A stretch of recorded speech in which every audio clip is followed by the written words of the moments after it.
Night Go. 2, St. Louis. How we doing, T? I am good. How are you doing, Kev? I How's am. the computer?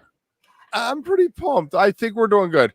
I think it was the router. Like I told you, over on Cleves Mill, they were having issues with the internet, according to Facebook. So All right. All right. that's the way it works. So what'd you think? After last night, they gave you the 41-minute tweezer. Everyone's talking their heads off about it today. Did they deliver on a night after a historic performance? Did they deliver on a night after a historic performance? Yeah. I think it was. Yeah, it was a good show. There's a couple of really good jams in there and fun things, and yeah, I think it was a good follow up to last night's show. There was a few things where I was like, oh, this is totally like the kind of show I would get if I was there, like after a bunch of like good heaters and good shows. And then you're like, oh yeah, I went to this one and got like these, but there was still some good stuff in there. Like we'll get into it and talk about it. Yeah, make sure that you like, subscribe. If you're watching this later, make sure you leave a comment. But why don't we pull up that first set? We opened with a classic in Casvot Hurdle Classic in the Clouds, the Casvot Classic, synchronized dancing, everything you could want in an opener that says we're just going to have fun tonight. It's a Wednesday in St. Louis. Well, I think they haven't played it in a while because the dancing was a little off, a little rough. Rusty. Yes.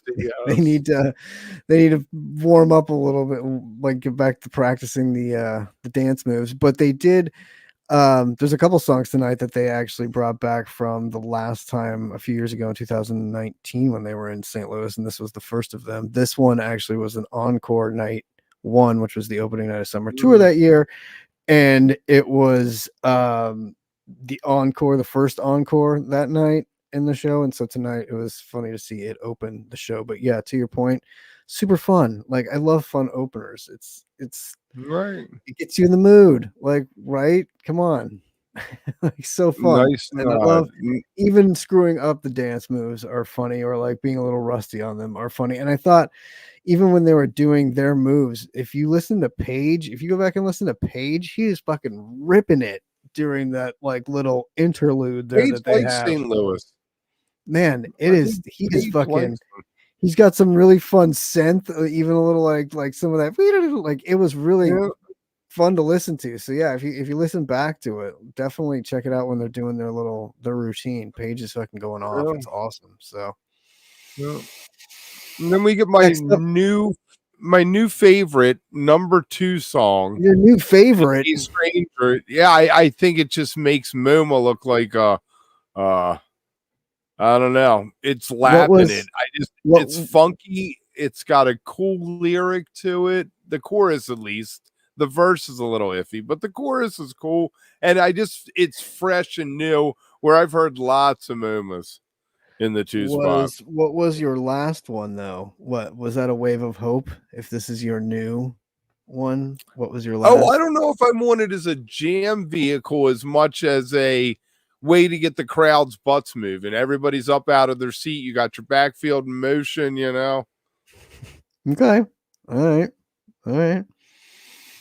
It hasn't really hit me yet as anything. I thought it was very just kind of like meh in the 2 spot. I was like, all right, whatever. So hopefully, I don't know, I'll get into it at some point, I'm sure. I wasn't really paying attention to it and was just sort of like, okay. And I thought of you during it because I remember you talking about it anyway off the album and liking it. So I was trying to pay attention to it, but I wasn't really getting into it. I think that may be the best track on the album. You're a very big fan of it. After listening to the album through 3 times, I can definitely say that's the best track on the album. All right. That we get into the Grateful Dead portion of the show, and Back on the Train reminds me of the Europe 72 songs. It's got the Western, motif with the train and all. It's got the sort of Bo Diddley meets Fishman kind of beat to it, and I love it every time. I will take a Back on the Train in the 3rd spot any day of the week. It's so funny you say that because I actually wrote down in my notes during If I Could in the second set, and I'm jumping ahead here, but I have to say this now. I actually wrote that down and was like, this song is such like closeness to a Dead song, and like just the way it's sung. I could totally see Brent singing it. I could totally see Jerry filling in a lot of the guitar places, especially where Trey was at tonight with it. Like I was like, oh my god, I could totally see Jerry even singing backup vocals or the vocals in it. But I was very much like, if I could, it really hit me tonight. I was like, this sounds a lot like not like it's PHiSH are so far apart, but like this was right. one. PHiSH is what PHiSH is, right? Right, But but how sometimes we talk about right. there could be a crossover or there's these little moments, and I was like tonight with that one, I was like, oh my gosh, this sounds like it could have been one of those tracks. So it's funny to hear you say that about Back on the Train, because I never really thought of it like that, but it totally fits into that groove of that I love it. Like I always love it. I think it gets played a little too much these days. I liked it when it was a little bit more of a rarity, but the jams out of it these days have been so good. And for an 8-minute song tonight, it was very compact, but we've been getting a lot of those compact jams lately, and this was a prime example of that. Like really kind of got going and got you there, kind of like a short ripper tonight. Like really, like it was really good. It was really fun. And I'm a fan of that. I mean, Totally. I like you don't always need a 20 stuff, so all you need is 8 minutes sometimes. Yeah, sometimes it's perfect. I mean, you don't need 10, 12. I mean, we talk about that sometimes, how we wish things went a little bit longer and they like extended things out. This is one where it was, I mean, it's fine the way it was. And the re-entry, you got a little white light action on the re-entry on that one too, which was solid. So I think it was early white light. Early third song. I mean, and 3 like sort of 8-minute songs in a row there. It was a very compact with different sort of genre type songs in there, like a funny one, the Eras tour, Train. It's the PHiSH Eras tour is what I was calling it. It's all right, totally. And then we get one of your favorites, Lawn Boy. You know, as long as you don't see the keytar come out, I guess you can make it through. Yeah, good for Paige for wanting to be Frank Sinatra for a few minutes. And it's fun. I love the cheese. I love it. I do love the cheese. It's so fun. Like, I mean, come on, he gets to get out there and just do a little thing and give Mike a little love, and it's so silly. I love it. It's great. 3 minutes. What little 3-minute interlude. What time I got to see him do the anti-drum solo? He threw it to Fishman, and Fishman did the anti-drum solo, where it was the slowest, most boring 2 minutes ever. Great. That's great. Trey was feeling it tonight. Well, we'll get to the Prison Joe call out later, but I mean, Trey was on one tonight. Good for him. It was funny too. God, Cav, you're in my head. Like that prison call and watching him in the encore. All that flashed in my head was watching how uncomfortable he was doing that Jimmy Kimmel sketch in the elevator.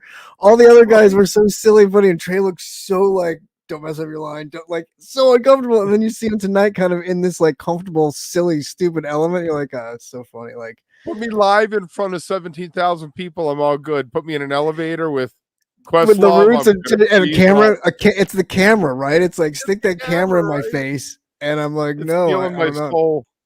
Get it out of here. Exactly. So it was somebody's birthday tonight. And I will say that this song contains multitudes. I have no problem wherever you want to do it, Trey. Go ahead and do it. I've really bought into the fact that the band probably wouldn't be playing today without this song. I think there's a few songs, a couple tonight even, but a few songs in the bag these days that we say it a lot. Like, get through the lyrics and get into the jam. And there's really good jams in some of the songs that I'm not particularly fond of the beginning segments of. And this is one, whatever. Yeah, exactly. Well, that's what I'm saying. Coming up later, there's a prime example of that. And I mean, it was a fantastic jam tonight. But man, you had Why do you always get the best jam out of a Ruby Waves? Yeah. What is?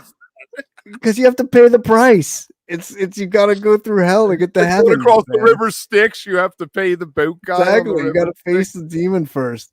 And this is one of those Numberline always kind of, again, 8 minutes, right? A very compact. Everything was 8 minutes. Jam. You get 8 minutes. You get 8 minutes.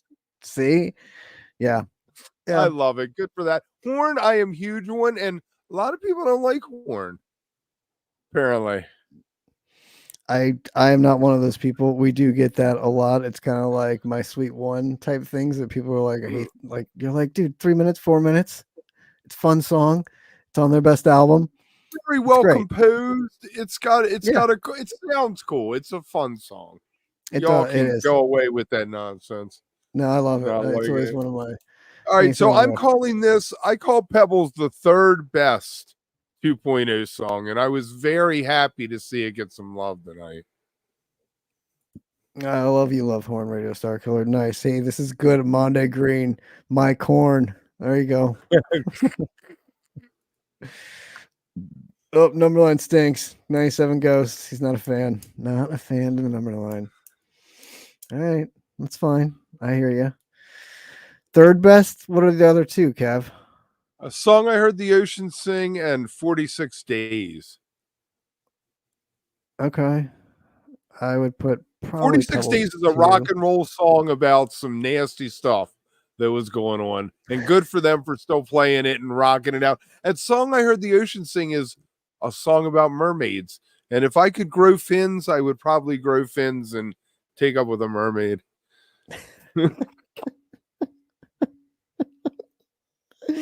Have you ever seen Cabin Boy?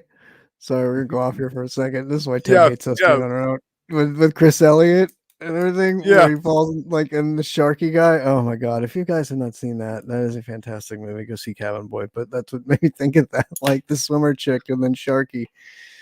Available now on Netflix. Anyway, Pebbles, I'd say Pebbles. I would agree with you with 46 Days. I'd probably put it at first though, ahead of that, and definitely ahead of Song of the Ocean Sing. But all right, well that's cool. I liked it. 10 minutes. Okay, decent jam in there. Yeah. So I threw out, somebody mentioned this earlier, that a lot of these songs might be getting like a dress rehearsal. Are they going to show up at Mondegreen? And I think Pebbles might have passed that to get to the next stage of the competition, so to speak. Are you going to make the final 68 songs that get played at Mondegreen? That get played, that get in. I was wondering. I've been thinking that more and more about kind of each song you hear and each selection of thing and what will make the cut and what will come back and what will get is the one off for the year. It's right. Is that the only Pebbles and Marbles we see all year? You know. Right. Yeah. Yep. All right, and then Bouncing. I always like Bouncing. Bouncing shows up all the time, all over the place, and good for Bouncing. I always like it. It's fun. It's a fun song. It's a hit. It's their hit, man. It's fun. The hit that never was. So we got a Boogie one breakout, kind of. Yeah. Great jam. Lights looked awesome. It's funny what you can get out of a 9-minute jam again. Like nothing really extraordinary, everything inside 10 minutes, but they all really were good in this a funky boogie, which always funky, but a great little jam that they got into with it. And they didn't do like this. They didn't do like the 17, 18-minute song they've been doing. And you got two shorter ones instead tonight. Everything under, compact and good. And then Coil to close it out, which I like this choice for a closer. I know last night we were bitching about both first and second set closers, but Coil's always fun. I know the piano is like, you know it's coming, so it's the end, but sometimes it's nice. Like there was a lot of Page in this first set. Long Boy, a Coil. He was ripping it on that turtle at the beginning, bouncing. He had the good vocals in the background. This was it was a good Page first set, I will say. He I tend to look at something like Coil as when you go see a orchestra play, you know exactly what the piece is going to be and how it's going to be in the beginning, middle, and end. And when you go into Coil, if you look at it with that expectation, then you're just like, all right, let's appreciate Page's solo at the end, and and know that's it. Man, I'm trying, man. Trying to be a shepherd. I mean, come on. It's not.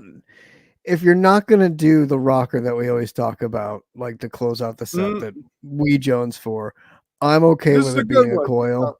Right. I'm okay with it being a Coil when you go down that road. Last night was a different story. I didn't really appreciate that way of closing it, but Coil I'll take because it just has that moment too. I mean, of course, give it to Paige. Give it all to Paige. So yeah, I think it's beautiful. It's great. All right, housekeeping. You on this? Yes, like, subscribe. Make sure you leave a comment if you're watching later. Tell your friends. We're trying to get to 5,000 people before Mondegreen. We did some math today. That's like 16 people a day. So tell somebody. Say, go over, subscribe, make them happy through Mondegreen. Then if you want to unsubscribe, go ahead. We're trying to meet our quarterly goals. Tim is not feeling well tonight, but he's working on Festival 8. I think he's trying to get in coordination with my co-host tonight about making that happen. I like the idea somebody suggested. What do you think of this, T, of it going part 2 of the season happening after Mondegreen? We leave it at Coventry, which was 20 years ago, and then Mondegreen happens. Then he picks up with the 3.0 festivals. I'm going to get shot for asking this, but yeah, exactly. Have you even talked to him about this? I don't know. I was hoping he'd get to Mondegreen because then at Mondegreen you want to film some stuff and do a one after that of that one. So I think he should try and get to it if he can, because get them all in. We got 12 and then days. we can do a fun Mondegreen one. I think we'll do a few Mondegreen things actually, but yeah, we'll be Monday for a while because there's no fall tour. Yeah, we'll have plenty. Exactly. Luckily, we have lots of Taper's Choice in the bag to release, so we'll fill the void with some good shit in that. And Liv will be back. Liv will be back. Wook Club will be back. Panels and Frames will be on Thursdays. So, all right, let's jump into this second set here. And I tell you what, Free to Open, classic opener. Again, how long was that song? What, free? Yeah. 8 minutes. It's 8 minutes. Lucky 8s tonight. It was the lucky 8th. And is there a casino in St. Louis? There's riverboats. Standard, when they open up a second set with Free, you have visions of Blossom a couple of years ago or something. Yeah. You're like, wow, will we get like a huge Free tonight? And they were like, not tonight, but we're going to reintroduce you to Mr. Completely, who hasn't been around since August of 23. I mean, April of 23. Yeah, and this is the second song that they returned, that they played again, that they played in 2019, which was in night 2, the night of the Stanley Cup Championship, the Gloria night. And as I plugged earlier at our halftime show, our fantastic 1-minute fishtory about the Stanley Cup and the Gloria show. Check it out on our YouTube channel. It's a good one. But this was a repeat of that one, and this one was a little bit longer and a little bit more jammed out than that one was. But 22 minutes. We talked about those compact things in the first set. They kind of came out and hit that 20-minute jam right off the bat and got it out of the way. I was wondering how long they were going to take it and where they were going to go with it, but it was nice. It was fun. It was. I felt like they picked up on some of the themes from the Tweezer last night, and they went through quite a few different segments again. It wasn't like you had just a 6-minute segment, a 6-minute segment, a 6-minute segment, and you were out of there. There were a bunch of little things. Like, they were all really pushing themselves to not do what they've done since 4.0 started with the jams. Right. I liked it. I'm a fan of that song. I always like when you get it, and I thought tonight was a good. I thought it was gone. With all the new songs, I thought it had disappeared and it was just going to be shelved. No, I like this breaking it out every now and then, making it even rare, because it was rare for a while and then it kind of came out and was sort of, out for a bit. And now I think it's nice to kind of shelve it and keep it in that rarefied air. Because there's, as you say, there's so many songs. It's nice to break a few out and make them a little rare. And then the If I Could, which we touched on a little, that I touched on before, about being the closest or a close cousin of what I would consider a dead song. But the tight harmonies, the good melody, definitely. And a nice little jam space in it. Yeah, and a nice little jam space in it, because that song, that's a longer 8 minutes than you would really expect out of that thing. And it was a beautiful. How long was that song? Lucky 8. I hope you were just rounding down, rounding up or rounding down with everything to get to 8. Oh my! I thought the twist was very sexy. Yeah, they kept going back to it and playing a little. Like Paige and Mike were again each other. Kev, in my head, I had like Santana type sound jam in it, like very sort of that Spanishy sort of sound in there with that guitar and everything going. And I wrote down like the sexy Santana guitar sound, like that sexy guitar. That's what it was. And then the piano in the background, and it had some of that like slow blues Spanishy sort of sound to it. And it was very like really cool. Like, yeah, loved Excellent twist. Excellent twist. At 10 minutes. Look at that. They broke out of the 8 minutes, provided 2 extra minutes of some good. Go ahead. I mean, this might have been the most interesting jam of the night. Yeah. With the Ruby Waves. Yeah. Yeah.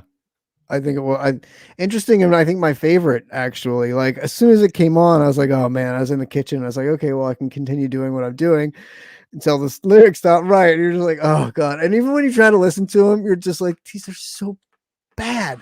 Like, I'm sorry if you like the song, but oh, if you like the Pinball in Outer Space, don't hold it against us. Yeah, Prison of Lies. Anyway, such a nice, not blissy jam. It was a nice, not bliss jam for a long time.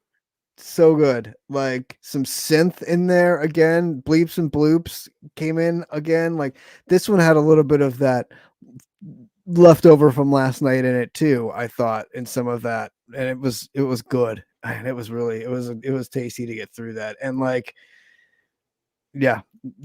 Fan of it. Not quite 20 minutes, but right there. I mean, brilliant in the second set with the 22-minute Mr. Completely. They were great little bookends in the middle of the set. And then we rounded it out with, the No Man's, which great. No Man's was very interesting too. How long was that? Super interesting at 8 minutes. Crazy little, like I wrote down, like it was almost like, in editing when you have a jump cut. That was almost what this transition felt like to me. Like it was just all of a sudden like, dude, we're in another song. And you're like, whoa, wait a minute.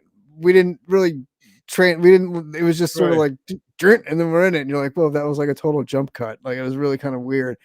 But all of a sudden you're like, oh, sweet, we're in a new song. And then the teases in it were great. The tequila tease, the smoke on the water tease, like very kind of like we talked about last night. They didn't quite ever give you that arena rock feel. This song sort of gave you the arena rock tonight. Like they had a lot of the whole jam. Yeah. I felt like a lot of that jam was very Deep Purple-y to me. I was thinking that beforehand, and then they hit the little smoke. It wasn't long, but it was definitely there. Yeah. There was definitely some sounds tonight that like you were like, oh, this jam sounds a little Allman Brothers. Oh, this jam sounds a little like arena rock. Yeah. Allman Brothers have been all over this tour. All over it. But then you're like, oh, this kind of sounds like a little Santana, and this sounds a little bit like, and so there was a lot of that tonight. It was great to hear though, like all these different like musical odyssey. Right. And then you come out of the 8 minute No Man's and you get an 8 minute first tube to close us out. Look at that. 8 minutes. Get out. I liked again Trey getting into the arena rock and doing the Pete Townsend with it. Like having fun. 2 songs to close.